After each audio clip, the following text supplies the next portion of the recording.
High on Mount Zion in the heart of Jerusalem stands a room that has echoed with mystery, reverence, and awe for centuries. It's not ornate, it's not gold-covered, but it may be the most spiritually significant upper floor in the world. This is the Cenacle, also known as the Upper Room, the place where Jesus shared his final meal with his disciples, the Last Supper, the moment that changed everything. Inside these stone walls over 2,000 years ago, Jesus sat at a table with his closest followers. He broke bread, he poured wine. But it wasn't just a meal, it was a final message. He told them one of them would betray him. He washed their feet in humility. He gave them a commandment to love one another. And he told them this bread and this cup would be his body and blood, given for the forgiveness of sins. Christianity's most sacred ritual, the Eucharist, began right here. But the upper room holds more than one story. According to tradition, this same space is also where the disciples gathered after the crucifixion, trembling behind locked doors in fear. It's where the resurrected Jesus appeared to them, offering peace. And it's the place where, during Pentecost, the Holy Spirit descended like tongues of fire, empowering them to speak in different languages and begin spreading the gospel across the world.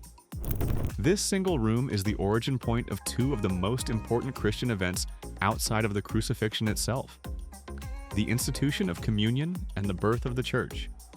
Today, when you walk into the upper room, the experience is striking. The architecture you see is mostly Gothic, rebuilt by Crusaders in the 12th century.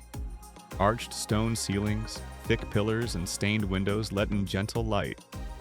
It's simple but powerful. You won't find golden relics or loud declarations. What you'll find is something much deeper: quiet awe. Pilgrims from all over the world enter, many in silence, some in prayer, others just standing still, imagining what unfolded here. It's not a large space, but its size only adds to the weight of what it represents.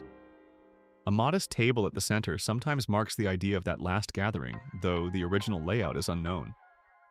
There's a staircase leading up from the street below, symbolizing the movement from the chaos of daily life to the sacred moment of revelation.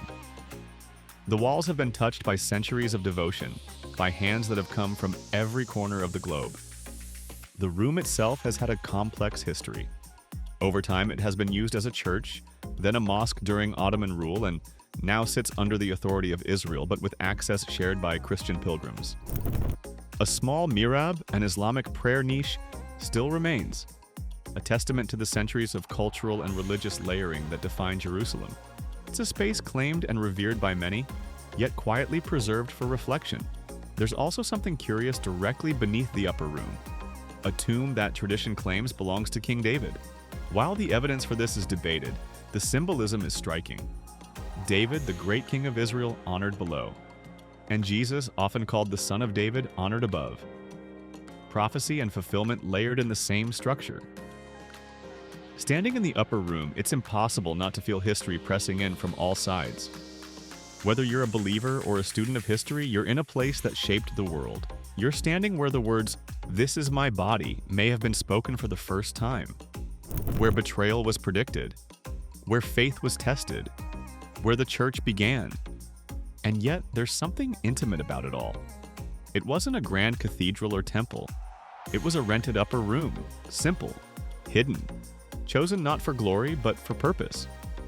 It reminds us that world-changing events often begin in quiet places.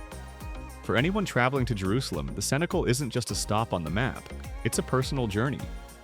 You don't leave the upper room the same way you entered. It makes you think about loyalty, fear, forgiveness, and courage. It makes you question what you would do if you were there that night. Would you have stayed? Would you have run? There's power in being physically present in the place where the Last Supper might have unfolded. It's not just history, it's living memory. Every whisper, every prayer, every step inside that room carries echoes of a moment that continues to shape billions of lives to this day. If you want to keep exploring the most powerful and sacred places in the world, make sure to subscribe. There's so much more to uncover, and we'll take you there.